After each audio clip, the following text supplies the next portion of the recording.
Last video में हमने सीखा था कि हमारे पास अगर एक सिस्टम ऑफ पार्टिकल्स है और जितने भी पार्टिकल्स है वो सब एक दूसरे पे फोर्स लगा रहे हैं, तो उस फोर्स को हम क्या बोलते हैं बच्चों? Internal forces. तो अगर एक सिस्टम ऑफ पार्टिकल्स में सिर्फ इंटरनल फोर्सेस एक्टिव हैं तो नेट फोर्स हमारा क्या होता था? जीरो। ये सब लास्ट लेक्चर में मैंने बताया है तुम्हें। जिन बच्चों ने नहीं देखा है तो प्लीज वो पहले सेंटर ऑफ मास का जो मोशन होता है लास्ट लेक्चर में हमने जो जो डिस्कस किया वो पहले वो देख लेना, फिर इस लेक्चर पे आना, क्योंकि इसमें हम सिर्फ एग्जांपल्स, अच्छे अच्छे एग्जांपल्स डिस्कस करने वाले हैं जिसको देख के बच्चे परेशान हो जाते हैं कि अब ये जैसे ये क्वेश्चन है, इसके बाद और भी क्वेश्चंस हम देखेंगे। तो लास्ट लेक्चर में हमने ये कॉन्सेप्ट डेवलप किया था कि अगर सारे, जैसे मान लो ये हमारा सिस्टम ऑफ पार्टिकल्स है, इसमें नंबर ऑफ पार्टिकल्स है, ये सारे पार्टिकल्स एक दूसरे पे फोर्स लगा रहे हैं तो इंटरनल फोर्सेस है सब। तो सिर्फ इंटरनल फोर्सेस अगर एक्ट कर रहे हैं सिस्टम ऑफ पार्टिकल्स में, सिर्फ इंटरनल फोर्सेस अगर एक्टिव हैं तो फिर हमारा नेट फोर्स क्या हो जाता था? जीरो। और नेट फोर्स अगर जीरो है, मतलब रिजल्टेंट फोर्स अगर जीरो है इस सिस्टम ऑफ पार्टिकल्स पे, तो फिर हमारा acceleration of centre of mass क्या हो जाता था बच्चों? जीरो। मतलब velocity of centre of mass क्या रहता था? कांस्टेंट। ये सारा चीज हमने लास्ट लेक्चर में, लास्ट वीडियो में डिस्कस किया था। अब इसके अलावा और क्या डिस्कस किया था कि नेट फोर्स हमारा जीरो है अगर सिर्फ बोल दिया गया कि सिर्फ इंटरनल फोर्सेस एक्ट कर रहा है भाई, मतलब सारे पार्टिकल्स एक दूसरे पे फोर्स लगा रहे हैं तो इंटरनल फोर्सेस। सिर्फ इंटरनल फोर्सेस अगर एक्ट कर रहा है सिस्टम ऑफ पार्टिकल्स पे तो नेट फोर्स तो जीरो होना ही होना है, क्योंकि सब एक दूसरे को कैंसिल कर देते हैं, बैलेंस कर देते हैं। हाँ, अगर बाहर से कोई फोर्स लग रहा है इस पे, ये हमारा सिस्टम ऑफ पार्टिकल्स, इस पे बाहर से कोई फोर्स अगर लग रहा है तब हमें देखना पड़ता है कि हाँ, अगर हमारा नेट फोर्स जीरो नहीं है तो फिर एक्सेलरेशन ऑफ सेंटर ऑफ मास हम फाइंड कर सकते हैं, ये आएगा हमारा। और ये acceleration of centre of mass किसके इक्वल होता था? ये सब बताया तुम्हें, F external by capital M, मतलब mass of this entire system, ये पूरे सिस्टम ऑफ पार्टिकल्स का जितना मास है दैट इज कैपिटल एम। और बच्चों ये एफ नेट की जगह हम लिखते थे एफ एक्सटर्नल, क्योंकि एफ इंटरनल तो पूरा का पूरा क्या हो जाता? जीरो। ये जितने इंटरनल फोर्सेस सब एक दूसरे को बैलेंस कर देते, तो डायरेक्टली एफ नेट की जगह हम क्या लेते हैं? F external. अगर एफ एक्सटर्नल जीरो हो जाएगा तब तो acceleration of centre of mass zero होगा। अगर एफ एक्सटर्नल जीरो नहीं है, नॉन जीरो होगा, तब एक्सेलरेशन ऑफ सेंटर ऑफ मास कुछ ना कुछ होगा और वो हम फाइंड कर सकते हैं। खैर, ये तो एक हमने रिव्यू ले लिया। अब बच्चों ये जितना कुछ हमने लास्ट लेक्चर में सीखा है उसका यूज कैसे करना है। बहुत अच्छे अच्छे न्यूमेरिकल्स होते हैं और अगर हमारे पास कॉन्सेप्ट नहीं है तब हम फंस जाते हैं ऐसे क्वेश्चंस में, but we have the concept, तो हम बहुत आसानी से ऐसे क्वेश्चंस को कर सकते हैं। देखते हैं जरा क्या करना है हमें, एक एक क्वेश्चन समझते हैं। जैसे मान लो ये हमारे पास क्वेश्चन है, क्या है यहाँ पे हमारे पास ये फिगर गिवन है। अब ये फिगर में क्या क्या है पहले समझते हैं। बहुत आसान सा क्वेश्चन है और हमारा कॉन्सेप्ट इससे और भी अच्छा हो जाएगा। हमारे पास क्या है, ये एक बलून है और इस बलून से एक स्ट्रिंग हमने यहां पे अटैच किया और स्ट्रिंग के दूसरे एंड से हमारा एक मंकी लटका हुआ है। एक मंकी यहां पे, इसको स्ट्रिंग का एक एंड यहां पे बलून में अटैच्ड है और जो दूसरा एंड है उसको पकड़ के एक मंकी लटका हुआ है।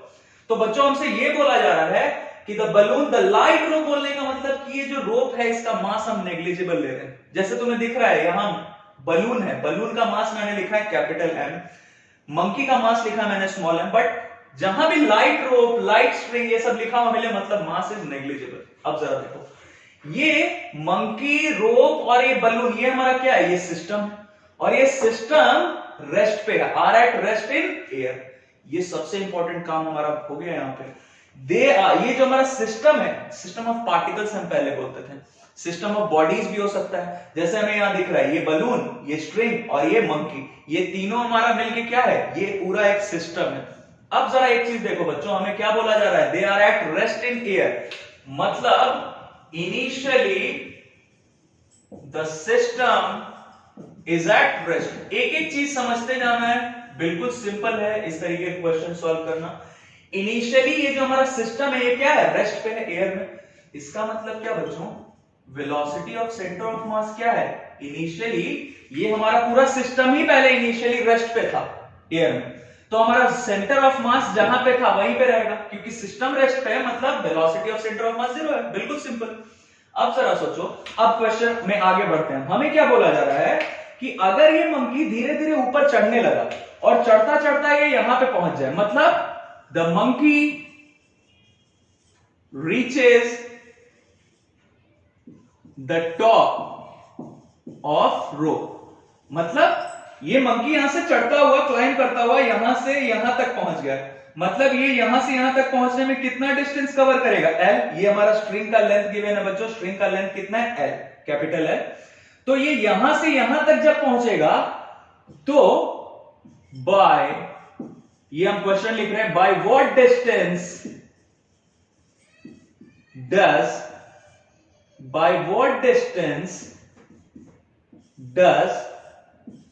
The balloon descend. यही हमारा क्वेश्चन है बच्चों। क्या बोला गया कि अगर पहले तो ये रेस्ट पे बता दिया गया, ये सब भूल जाओ। पहले क्या बता दिया गया, ये बलून, ये स्ट्रिंग, ये मंकी, ये सब क्या है, रेस्ट पे, सिस्टम हमारा रेस्ट पे। तो हमने सबसे पहला चीज जो हमें पता चल गया यहां से हमने लिख लिया कि velocity of centre of mass rest पे था इनिशियली। अब जरा देखो क्वेश्चन क्या पूछा जा रहा है हमसे कि अगर ये मंकी धीरे धीरे चढ़ता हुआ यहां से इस रोप के टॉप पे पहुंच गया, मतलब यहां तक, तो कितना डिस्टेंस ट्रेवल किया, एल। तो हमसे पूछा जा रहा है कि ये बलून आखिर कितना नीचे आ जाएगा, by what distance does the balloon descend. Descend मतलब कितने डिस्टेंस से ये डिसेंड करेगा, नीचे आ जाएगा ये बलून। अब जरा सोचो बच्चों, ये इस पे लगा रहा है फोर्स और ये इस पे लगा रहा है फोर्स, मतलब ये जो हमारा सिस्टम है, इस सिस्टम के जो पार्ट्स हैं वो बस एक दूसरे पे फोर्स लगा रहे हैं। ये मंकी इसको खींच रहा है नीचे और ये स्ट्रिंग का जो टेंशन है ये मंकी को ऊपर खींच रहा है, तभी तो ये सब रेस्ट पे है, क्योंकि ये जितने भी फोर्सेस है एक दूसरे को बैलेंस कर दे रहे थे। तो सिस्टम का जो पार्ट्स है वो बस एक दूसरे पे फोर्स लगा रहा है, बाहर से कोई फोर्स नहीं लग रहा है। इसने लगाया फोर्स इस पे और इसने लगाया फोर्स इस पे। तो आई टोल्ड यू कि अगर किसी सिस्टम के जो पार्ट्स हैं वो अगर एक दूसरे पे फोर्स लगा रहे हैं तो उसको हम क्या बोलते हैं, इंटरनल फोर्स। और सिर्फ इंटरनल फोर्स यहां एक्टिव है, एक्सटर्नल फोर्स कोई है ही नहीं। तो एफ नेट जीरो होगा क्या बच्चों, क्योंकि ये जो इंटरनल फोर्सेज है एक दूसरे को बैलेंस कर दे रहे हैं, बैलेंस कर रहे हैं, तभी तो ये पहले रेस्ट पे था, बाद में ये चढ़ने लगा, ऊपर क्लाइंब करने लगा। तो क्या होगा देखते हैं। एफ नेट क्या है भाई, जीरो। एफ नेट जीरो होने का मतलब सिर्फ इंटरनल फोर्सेस यहां पे एक्टिव है, एक्सटर्नल फोर्स है ही नहीं। एफ नेट जीरो होने का मतलब acceleration of centre of mass क्या होगा बच्चों, जीरो। एफ नेट जीरो मतलब acceleration of centre of mass zero. अब देखो ये जो लास्ट वीडियो में तुमने सीखा है उसका हम एप्लीकेशन कर रहे हैं, यहाँ पे अप्लाई कर रहे हैं, कैसे हम अपने न्यूमेरिकल्स को आसानी से बनाएंगे। Acceleration of centre of mass zero, but हमें तो ये दिख रहा है कि सर पहले से इसका velocity of centre of mass तो जीरो था, ये भी बताया तुम्हें लास्ट वीडियो में। एक एक चीज वहां पे क्लियर किया है, पहले उसको देखना फिर इसमें आना, तो एक एक चीज आसानी से समझ में आएगा, ठीक है। तो velocity of centre of mass क्या है भाई, पहले से जीरो था और हमें पता चल गया कि एक्सेलरेशन सेंटर ऑफ मास का तो जीरो है, मतलब इनिशियली भी velocity of centre of mass initially भी जीरो था और velocity of centre of mass finally भी, मैं ऐसे लिख देता हूं क्लियरली, फाइनली भी velocity of centre of mass क्या रहेगा, जीरो रहेगा। इसका क्या मतलब, ये ऊपर चढ़ेगा बलून नीचे आएगा, जिसको जहां मूव करना है करे, ये ऊपर चढ़ रहा है चढ़े, बलून को नीचे आना है डिसेंड करना है आए, बट सेंटर ऑफ मास का वेलोसिटी पहले भी जीरो था बाद में भी जीरो। क्यों जीरो, क्योंकि एक्सेलरेशन जीरो। एक्सेलरेशन क्यों जीरो, क्योंकि एफ नेट जीरो, क्योंकि यहां पे सिर्फ इंटरनल फोर्सेस एक्टिव है, दैट्स इट। मतलब सेंटर ऑफ मास का जो हमारा डिस्प्लेसमेंट होगा बच्चों, वेलोसिटी पहले भी जीरो था बाद में भी जीरो, इसका क्या मतलब कि ये मूव किया ही नहीं, the centre of mass does not move at all, बिल्कुल भी मूव नहीं कर रहा है, मतलब displacement of centre of mass क्या हो गया, जीरो। इसी का हमें जरूरत है बच्चों। अब आगे बढ़ते हैं, जरा देखो तो ये चीज हमने किया हुआ है पहले से, ये क्या है, position vector of centre of मास, ये किसके इक्वल होता है भाई, यहां हमारे पास कितना है पार्टिकल्स, किस पे हमें फोकस करना है, ये ऊपर चढ़ रहा है और ये नीचे आ रहा है, तो हमारा सिस्टम का पार्ट्स क्या क्या कंसीडर करना है हमें, मंकी को और बलून को। मंकी ऊपर चढ़ रहा है और बलून नीचे डिसेंड कर रहा है, नीचे आ रहा है। तो चलो m1 r1 m2 r2 divided by m1 plus m2, बिल्कुल सिंपल, यही करते थे हम। अब जरा देखो बच्चों, अगर हम दोनों तरफ पार्शियली डिफरेंशिएट कर दें इसे, ये भी लास्ट लेक्चर में तुम्हें बताया था, पार्शियली इसे अगर हम डिफरेंशिएट कर दें तो ये क्या हो जाएगा, dr cm, मतलब डिस्प्लेसमेंट ऑफ सेंटर ऑफ मास। इधर इसको डिफरेंशिएट कर तो m1 तो कांस्टेंट है, m1 बाहर आ जाएगा, इसको डिफरेंशिएट क्या मतलब d r1 वेक्टर प्लस वैसे ही m2 बाहर आ गया d r2 vector, partially differentiate कर रहे हैं, ये नीचे m1 प्लस m2, बिल्कुल सिंपल। अब जरा देखो बच्चों, ये तो हमें पता है, हम इसी का ये इसीलिए पहले बता दिया क्योंकि इसका काम हमें यहाँ पढ़ने वाला था। बिल्कुल आसान सा मेथड है, कहीं भी कोई गलती नहीं होगा, इसी को फॉलो करना है स्टेप्स को बार बार। ये मंकी का क्वेश्चन रहे या ट्रॉली है, ट्रॉली में कोई पेंडुलम गिर गया, बॉब गिर गया और वो मूव करने लगा, किसी एक गड्ढे में जाके गिर गया उसी केबिन के अंदर, ऐसा ऐसा क्वेश्चन, या फिर बोर्ड का क्वेश्चन, ये सारा देखेंगे आज हम। इन सब में हमें यही एक चीज अप्लाई करना है, सिर्फ यही, ये ध्यान में रखना है। और ये आया कहां से, हमें दिख रहा है भाई। चलो अब इस पे आते हैं। DRCM मतलब displacement of centre of mass क्या है, जीरो है। तो ये जीरो और ये इधर आ जाएगा तो क्या हो जाएगा बच्चों, ये पूरा जीरो। मतलब क्या हो गया, M1 dr1 plus M2 dr2, ये क्या हो गया, ये इधर आया, जीरो से मल्टीप्लाई हुआ M1 M2, ये भी जीरो हो गया। चलो यहां तक हमारा काम हो गया। अब जरा हम इसके बारे में बात करते हैं। अच्छा बच्चों एक चीज और, ये जो डिस्प्लेसमेंट ऑफ सेंटर ऑफ मास है, ये हमने जीरो रखा है, ये सब किसके रेस्पेक्ट में हम बात कर रहे हैं, अर्थ के, ग्राउंड के रेस्पेक्ट में। ये सब कुछ हम किसी इनर्शियल फ्रेम के रेस्पेक्ट में बात कर रहे हैं। ये यहां पे डिस्प्लेसमेंट ऑफ सेंटर ऑफ मास हो या फिर ये dr1 हो या dr2 हो, मतलब displacement of first particle, displacement of second particle, मतलब बलून, मंकी या बलून का डिस्प्लेसमेंट, ये सब हम किसके रेस्पेक्ट में लेंगे, ग्राउंड के रेस्पेक्ट में, हमारे अर्थ के रेस्पेक्ट में। मतलब एक इनर्शियल फ्रेम हमें चाहिए ये सब देखने के लिए। तो ये DRCM जीरो है किसके रेस्पेक्ट में, अर्थ के रेस्पेक्ट में। चलो आगे का काम करते हैं। इसको मैं हटा रहा हूं बच्चों, जिन लोगों को ये सब कॉपी करना हो वो पॉज करके कॉपी कर सकते हैं। चलो जो हमें जरूरत है वो बस उस चीज का, उसको उधर रहने दिया मैंने। जरा देखो तो, displacement of balloon with respect to ground, ground लिखो, अर्थ लिखो, चलेगा कुछ भी। हमारा इनर्शियल फ्रेम क्या है, अर्थ है, ग्राउंड है। तो displacement of balloon with respect to ground, हमें नहीं पता, हमसे पूछा जा रहा है ये सवाल, तो हमने मान लिया कि ये इसका डिस्प्लेसमेंट क्या है, नीचे के डायरेक्शन में x यूनिट्स है कुछ। तो बच्चों हम डिस्प्लेसमेंट लिख रहे हैं, इसलिए इसके साथ माइनस साइन भी दे देंगे, या डायरेक्टली तुम डिस्टेंस भी लिख सकते हो, डिस्टेंस। चलो डिस्टेंस ही लिख लेते हैं, हमसे डिस्टेंस पूछा गया, distance moved by balloon with respect to ground. कितना डिस्टेंस है, ऑब्वियसली ये नीचे जा रहा है, इसलिए हमने यहां पे माइनस रख लिया, साइन कन्वेंशन ध्यान रखना है बच्चों, ये नीचे जा रहा है इसलिए माइनस रख लिया। कितने से जा रहा है नीचे, कितने डिस्टेंस से मूव कर रहा है नहीं पता, x मान लिया। तो चलो अब नेक्स्ट, और ये हमारा है क्या, ये नीचे जा रहा है, चलो इसको हम बोल देते हैं ये हमारा क्या है, dr1, ठीक है, कोई दिक्कत नहीं। dr1 हमारा पता चल गया हमें। अब हम आते हैं dr2, मतलब ये कितना ऊपर चढ़ रहा है ये पता कर लेते हैं। डिस्टेंस मूव्ड बाय मंकी, दो ही चीज तो मूव कर रहा है, मंकी ऊपर जा रहा है, बलून नीचे जा रहा है, तो monkey with respect to ground. देखो बच्चों ये ध्यान रखना, हर चीज का डिस्टेंस हम किसके रिस्पेक्ट में लेंगे, ग्राउंड के रिस्पेक्ट में। वो हमारा सेंटर ऑफ मास का डिस्प्लेसमेंट हो या फिर हमारा किसी भी पार्टिकल का डिस्टेंस हो, वो सब कुछ हम किसी, हमारा जो ये है ग्राउंड है या फिर अर्थ है, that is our inertial frame, उसके रिस्पेक्ट में लेंगे। तो इसको मान लो तुमने dr2 बोल दिया। dr2 कितना होगा भाई, ये ऊपर चढ़ रहा है, ये कितना डिस्टेंस मूव करेगा, यहां से टॉप तक आने पे, रोप के टॉप तक आने पे कितना मूव करेगा, l। बट बलून भी तो नीचे आ रहा है, बलून आ रहा है नीचे x और ये ऊपर जा रहा है l। तो हम ग्राउंड से देख रहे हैं, हम अर्थ के रिस्पेक्ट में देख रहे हैं, तो इसका डिस्प्लेसमेंट अर्थ से हम देख रहे हैं तो कितना होगा, l माइनस x होगा क्या, क्योंकि l तो ये ऊपर जा रहा है और बलून भी तो नीचे खिसक रहा है, बलून खिसक के यहां आ गया नीचे, तो ये ऊपर चढ़ रहा है, तो टोटल डिस्प्लेसमेंट इसका क्या हुआ, l minus x, that's it. तो l माइनस एक्स। अब आ जाओ यहां पे, वैल्यू रख लो एक एक करके। देखो तो बच्चों क्या है, m1, ये dr1 हमारा क्या है, डिस्टेंस मूव्ड बाय बलून, तो बलून का मास, मतलब m1 की जगह क्या रखोगे, बलून का मास कैपिटल M।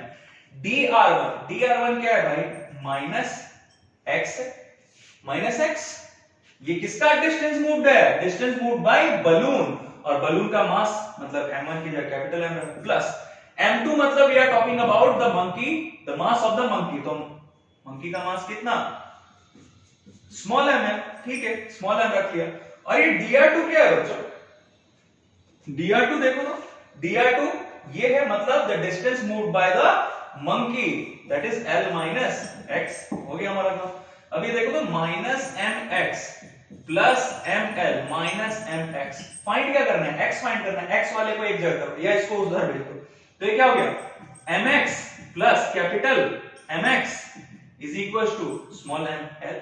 बच्चों एक्स फाइंड करना है तो एक्स को कॉमन ले लो, तो बचेगा क्या, small M plus capital M. इसको इधर भेज दो तो क्या आ गया, ये आ गया हमारा एक्स का वैल्यू, और एक्स का वैल्यू ही तो हमें फाइंड करना था। यहां माइनस एक्स लिया था बच्चों, क्यों लिया था माइनस एक्स, साइन कन्वेंशन का ध्यान रखना है। माइनस एक्स क्यों लिया था, कि हमें डायरेक्टली बोला जा रहा है कि ये तो डिसेंड कर रहा है, मतलब नीचे आ रहा है, मतलब वाई एक्सिस, अगर ये हमारा वाई एक्सिस तो नीचे आ रहा है, तो निगेटिव वाई एक्सिस का निगेटिव डायरेक्शन, ऊपर जा रहा था तो ये प्लस एल ले रहा है, पॉजिटिव वाई एक्सिस का पॉजिटिव डायरेक्शन, दैट्स इट। तो ये एक्स का वैल्यू हमारा क्या आ गया, इतना आ गया। इसका मतलब एक्स का वैल्यू इतना है, मतलब ये इतने डिस्टेंस से किधर जाएगा, नीचे जाएगा, इतने डिस्टेंस से ये डिसेंड करेगा, नीचे के डायरेक्शन में जाएगा, दैट्स इट।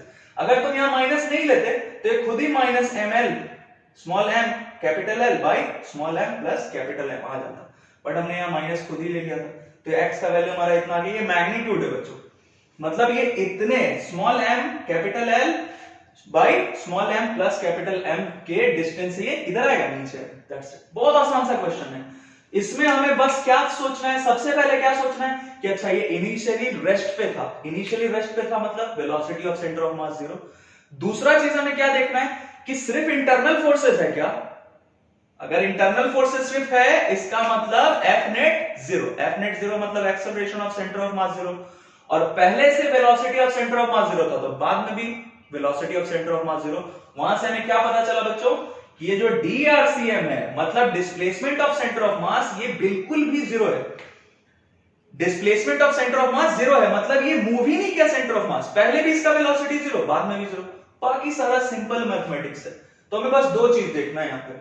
चलो और भी क्वेश्चंस देखते हैं इससे रिलेटेड, और हमारा कॉन्सेप्ट अच्छा हो जाएगा इससे। अभी हमारे पास एक और न्यूमेरिकल है, देखते हैं इसमें क्या करना है।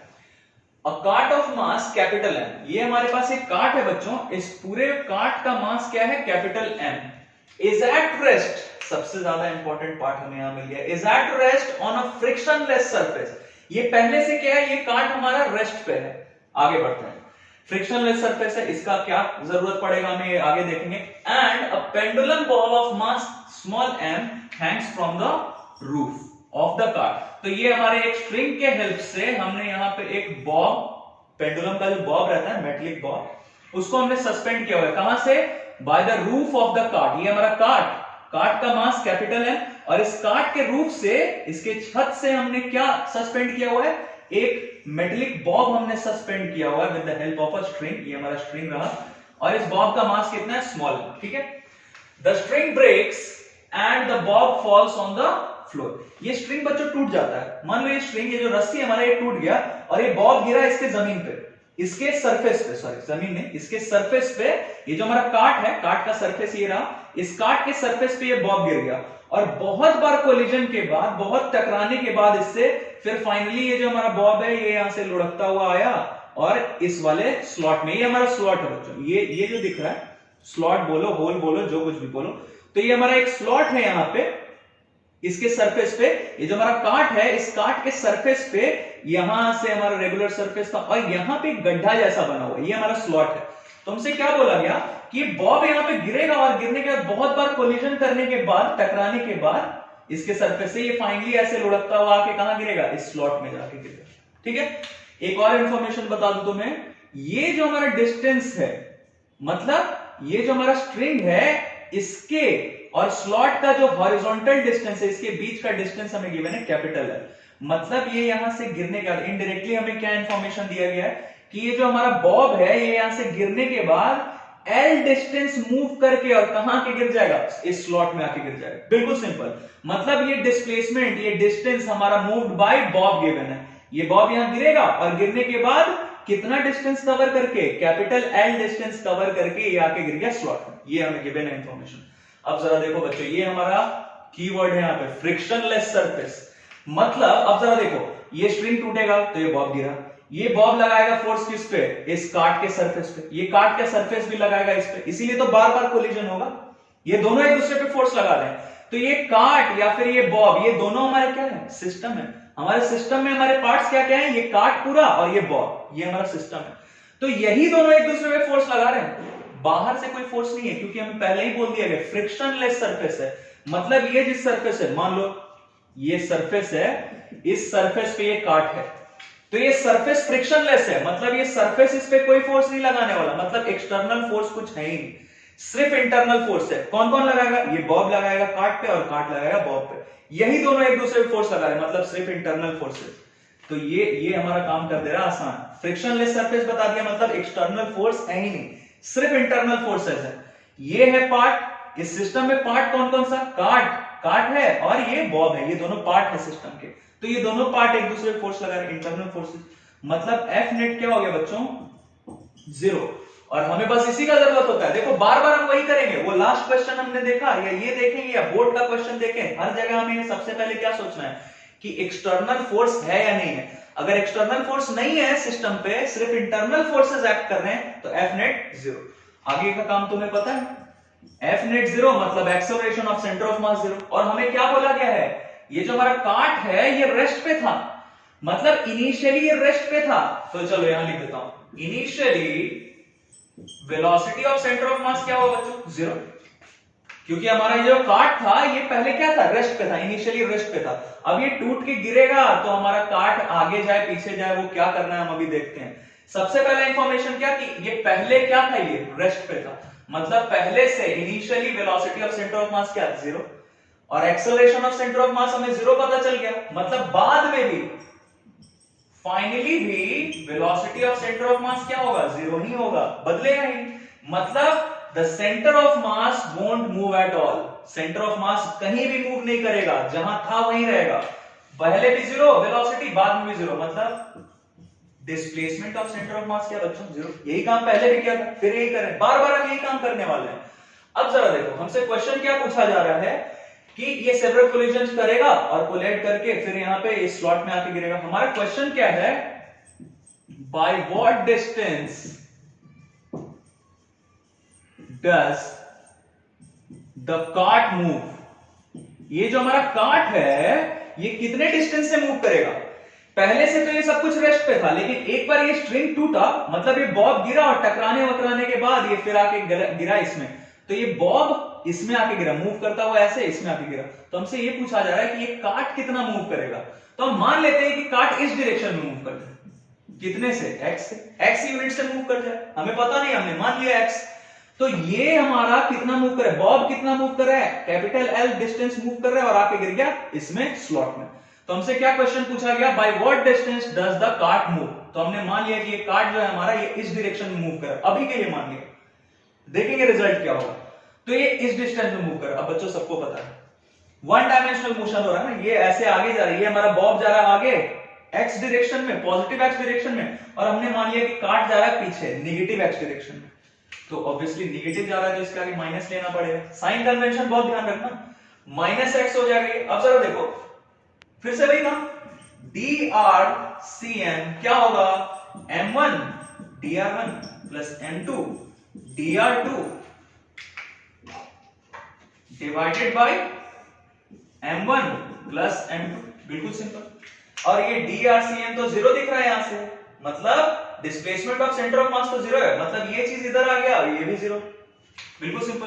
तो m1 dr1 plus m2 dr2, हर जगह यही काम करने वाले बच्चों। ये क्या हो गया, ये 0 हो गया क्योंकि m1 प्लस m2, और ये तो 0 था, मल्टीप्लाई किया 0 हो गया। तो ये हो सकता है कि किसी जगह सिस्टम में हमें ये 2 की जगह हम 3 चीज लिखें, मतलब प्लस m3 dr3 भी लिखें या प्लस m4 dr4 भी लिखें, वो बढ़ता जा सकता है या फिर कम भी हो सकता है, बट ये तरीका हमेशा हमारे काम आएगा, हर जगह हमें यही करना होगा, ठीक है। अब जरा देखो dr1 भाई क्या है और dr2 क्या है, ये भी जरा देख लें। देखो जरा बच्चों, ये हम लेते हैं डिस्टेंस मूव्ड बाय काट, और ये सब किसके रिस्पेक्ट में लेंगे, विथ रिस्पेक्ट टू ग्राउंड। ये ध्यान रखना, ये सारा चीज ये इधर लिख देता हूं, शायद इधर तुम्हें नहीं दिख रहा हो, बाय काट विथ रिस्पेक्ट टू ग्राउंड। किसी भी चीज का डिस्प्लेसमेंट वो dr1 हो या dr2 हो या सेंटर ऑफ मास का डिस्प्लेसमेंट हो, ये सब कुछ हम किसके रेस्पेक्ट में लेंगे? ग्राउंड के रेस्पेक्ट में, मतलब जो हमारा इनर्शियल फ्रेम है उसके रेस्पेक्ट में। तो देखो तो बच्चों ये क्या होगा, ये -x, माइनस इसलिए लिया क्योंकि ये इस डायरेक्शन में आ रहा है, ठीक है, तो ये इस डायरेक्शन में आ रहा है, साइन कन्वेंशन ध्यान रखना है। x मूव किया है इस डायरेक्शन, नेगेटिव x डायरेक्शन में आ रहा है, इसलिए -x लिया, ठीक है। अब जरा देखो, distance moved by the bob, और ये भी किसके रिस्पेक्ट में लेंगे? With respect to ground. जरा देखो बच्चों, अगर हम इस काट के रेस्पेक्ट में देखें सिर्फ, तब तो ये बॉब कितना मूव कर रहा है? कैपिटल एल मूव करके यहां पे आके गिर जाए, मतलब इस डायरेक्शन में मूव किया कैपिटल एल, आके गिर गया। बट जो ग्राउंड से देख रहा है उसको क्या लगेगा? ये तो आगे जा रहा था बट काट भी तो पीछे आ रहा है, काट तो इधर आ रहा है, तो इसका ओवरऑल डिस्टेंस मूव क्या हो जाएगा या डिस्प्लेसमेंट क्या हो जाएगा? ये आगे जा रहा है एल से और काट खुद ही पीछे आ रहा है, तो इसके लिए डिस्टेंस क्या हो जाएगा? एल माइनस एक्स हो जाएगा क्या? बिल्कुल सिंपल। अब हमें क्या क्या पता है, ये मान लो इसको हम क्या बोलते हैं, ये जो हमारा काट का डिस्प्लेसमेंट है इसको मैंने बोल दिया dr1, ये हमारा क्या है? dr1, और ये जो डिस्प्लेसमेंट है इसको बोल दिया dr2, मतलब काट जितने डिस्टेंस से मूव कर रहा है इसको बोला dr1, और ये जो हमारा बॉब है ये जितने डिस्टेंस से मूव कर रहा है इसको बोला dr2। अब रखो वैल्यू, दोनों का वैल्यू रखो जरा। dr1 किसका डिस्टेंस मूव्ड है भाई? काट का, तो काट का मास देखो बच्चों, m1 की जगह क्या रखोगे? Capital M। dr1 की जगह क्या रखा? -x प्लस dr2 किसका डिस्टेंस मूव्ड है? बॉब का, दैट इज l x, तो बॉब का मास हमें पता है m2 की जगह क्या रखा? Small m। ये कितना है? l x, और इधर तो ये तो 0 है। आगे का काम करते हैं, ये ऊपर वाला पार्ट हटा देते हैं, ये भी हटा देते हैं। ये क्या हो गया देखो तो जरा, minus capital mx plus small ml minus mx is equal to 0। x हमें फाइंड करना है, तो x वाले टर्म को सबको उधर भेज देते हैं। mx plus capital mx is equal to small m। अब तुम्हें दिख रहा होगा बच्चों, x कॉमन ले ले अगर, तो ये बाकी को इधर भेजो, क्या हो गया? Small m capital m। तो ये जो हमारा x का वैल्यू आ गया, ये हमें क्या पता चल गया कि ये काट कितने डिस्टेंस से मूव कर जाएगा? -x हमने पहले ही ले दिया, मतलब we are sure about this thing, ये किधर आ रहा है? पीछे आ रहा है। अगर ये x का वैल्यू नेगेटिव में आता ना बच्चों, तो ये नेगेटिव आता और हमने पहले से -x माना हुआ था, मतलब हमारा जो मानना था वो गलत हो जाता, उसका उल्टा डायरेक्शन में जाता। हमने पहले से -x लेके सारा काम किया है। अगर x का वैल्यू यहाँ पे नेगेटिव में आता, मतलब ये जो हमारा वैल्यू है अगर ये नेगेटिव में आता, इसका मतलब हमने इस डायरेक्शन में माना था, तो माइनस माइनस प्लस, मतलब हमारा काट किधर मूव करेगा? उधर। तो ये खुद ही करेक्शन हो जाता है, उसके लिए हमें टेंशन लेने का जरूरत नहीं है। तुम अगर यहाँ पे x लेके चलते तो ये खुद ही आ जाता माइनस। खैर, तो ये हमारा x का वैल्यू आया, इतने डिस्टेंस से कौन मूव करेगा? काट मूव करेगा। किस डायरेक्शन में? इस डायरेक्शन में, नेगेटिव x डायरेक्शन में। दैट्स इट, बहुत आसान सा है। अब बच्चों ये हमारे पास एक और न्यूमेरिकल है, that is related to the board. ये बोर्ड वाला जो प्रॉब्लम रहता है ये भी बहुत आसान है, ये तुम्हें हर जगह मिलेगा, स्कूल के एग्जाम्स में मिल सकता है या कंपटीशन लेवल के एग्जाम्स में मिल सकता है। तो इसमें भी बेसिकली हमें वही करना है जो अभी तक हम करते हैं। देखते हैं क्वेश्चन क्या है।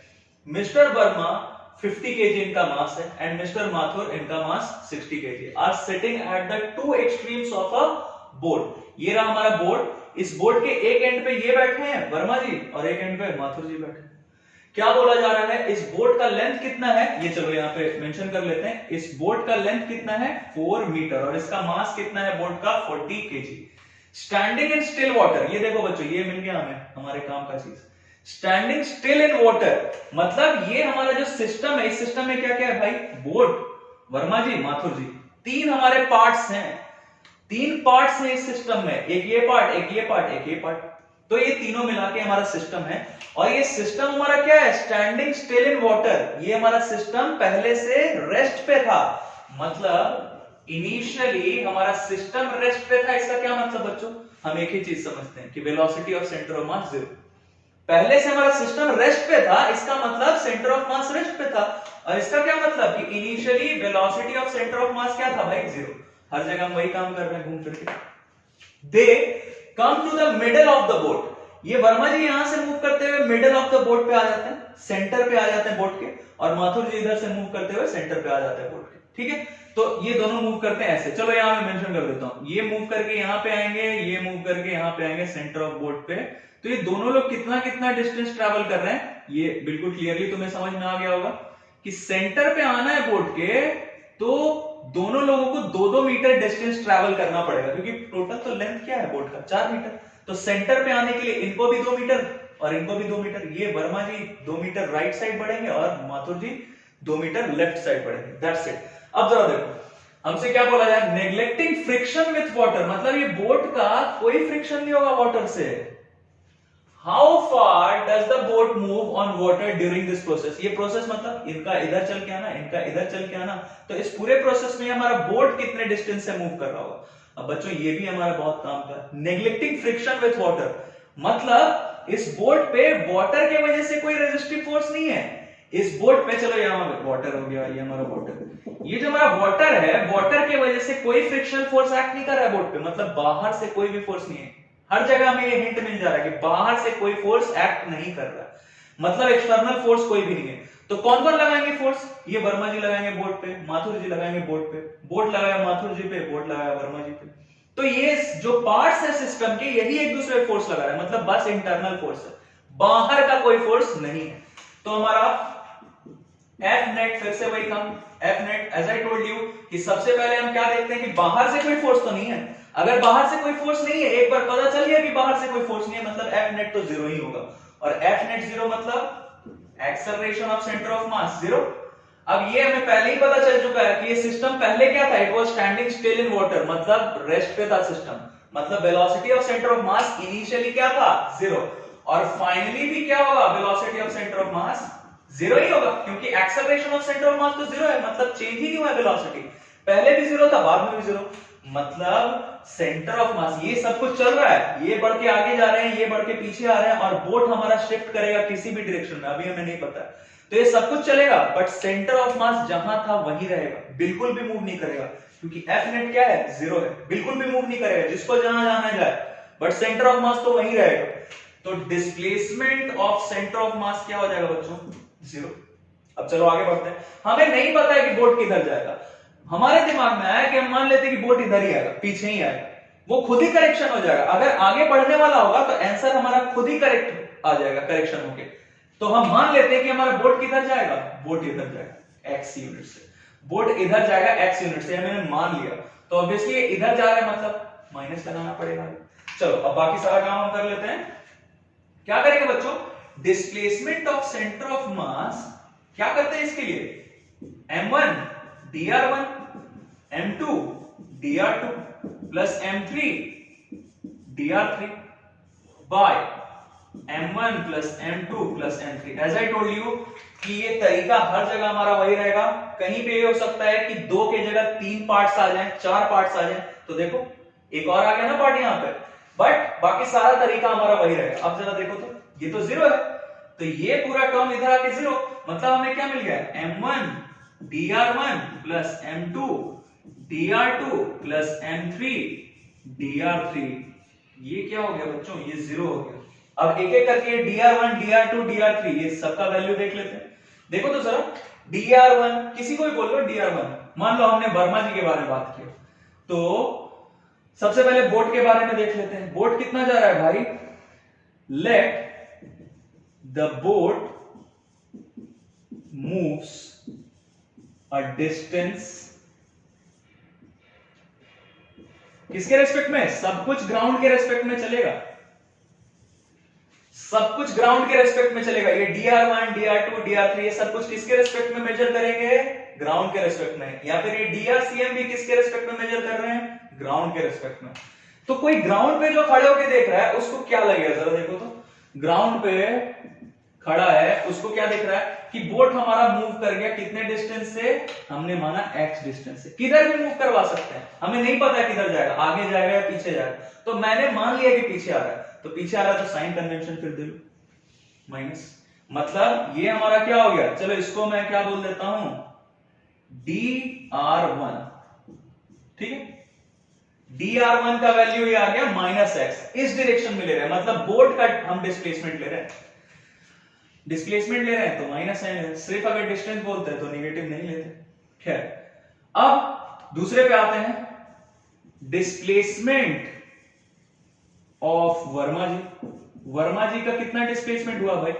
बोर्ड के रेस्पेक्ट में तो ये 2 मीटर आगे बढ़ गए, सिर्फ बोर्ड के रेस्पेक्ट में ये 2 मीटर आगे बढ़ गए, बट जो ग्राउंड से देख रहा है उसे क्या लगेगा, ये बोर्ड के रेस्पेक्ट में तो इतना आगे गए, बट बोर्ड भी तो पीछे आया, मतलब जो ग्राउंड से देख रहा है उसको वर्मा जी का डिस्प्लेसमेंट, मतलब with respect to ground, Verma ji का displacement with respect to ground क्या होगा? आगे गए 2 मीटर, कितना गए आगे गए, चलो यहां लिख ही देता हूं 2 मीटर, और ये भी आएंगे 2 मीटर इधर, तो ये आगे गए तो प्लस लेंगे, ये पीछे आ रहे हैं तो माइनस लेंगे, तो ये प्लस 2 मीटर आगे गया, बट बोर्ड भी तो पीछे आ रहा है, तो हमारा इसका एग्जैक्ट डिस्प्लेसमेंट क्या होगा वर्मा जी का with respect to ground? 2 minus X होगा, बिल्कुल सिंपल, 2 माइनस एक्स। ये हमारा क्या है, मान लो हमने इसको बोल दिया dr2, और फिर dr3, dr3 मतलब डिस्प्लेसमेंट ऑफ माथुर जी, ये भी क्या विथ रिस्पेक्ट टू ग्राउंड, सब कुछ विथ रिस्पेक्ट टू ग्राउंड, तो dr3 कितना होगा बच्चों जरा देखो, ये माथुर जी ये बोर्ड के रिस्पेक्ट में पीछे आ रहे हैं 2 मीटर, बट बोर्ड भी तो पीछे जा रहा है माइनस एक्स से, तो ओवरऑल डिस्प्लेसमेंट क्या होगा माथुर जी का with respect to ground? -2 minus X. ये माइनस एक्स हम अभी लेके चल रहे हैं, हो सकता है आंसर खुद ही ऐसा आ जाए कि हमें पता चले कि अच्छा ये इधर नहीं सर, ये इधर जाए, देख लेंगे, कोई दिक्कत नहीं।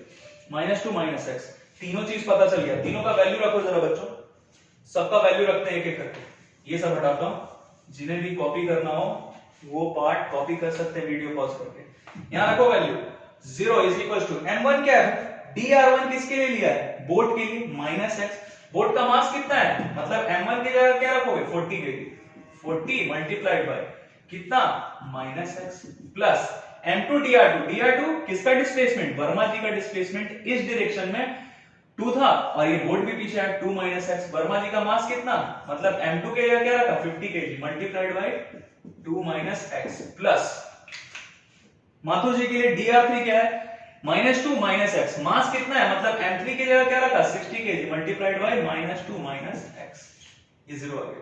अब जरा देखो क्या हो गया भाई, 0 is equal to -40x plus 100 -50x -120 -60x, ये सब में से एक एक 0 लेके हटा दो, मतलब 10 कॉमन ले लो, हटा दो, भेज दो इधर, थोड़ा काम आसान हो जाएगा। क्या हो गया इधर, -4x प्लस 10 -5x -12 -6x, देखो तो बच्चों क्या हो गया, ये -15x ये -2 इक्वल टू 0, मतलब हमें x का वैल्यू चाहिए, तो ये आ गया इधर 2/15, और ये x हमें दिख रहा है कि सर ये तो x नेगेटिव आ रहा है, इसका मतलब क्या, हमने पहले से -x माना हुआ था, इसको जरा अलग से दिखाते हैं, हमने पहले से क्या माना हुआ था कि ये पीछे जाएगा, इसलिए तो -x ले रहे थे, और x खुद ही आ गया नेगेटिव -2/15, इसका क्या मतलब, -2/15 ये मीटर में लें, -2/15 मीटर, ये पीछे जा रहा है, माइनस आ रहा है इसमें, और हमने पहले ही से माइनस लिया, तो देखो तो बच्चों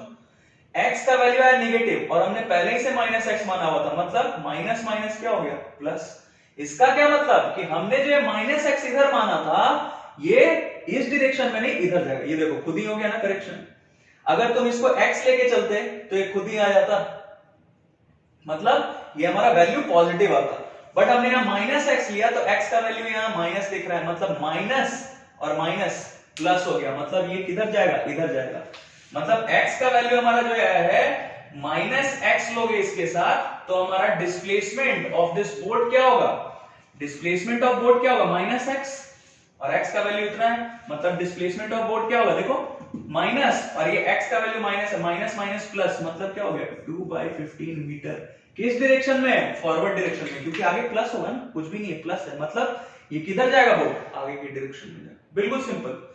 तो आई होप कि with the help of these examples हमारा जो मोशन ऑफ सेंटर ऑफ मास का जो कॉन्सेप्ट था वो बहुत अच्छा हो गया होगा तुम्हारा। अब इसके बाद नेक्स्ट लेक्चर में बच्चों हम सीखेंगे linear momentum and it's principle of conservation.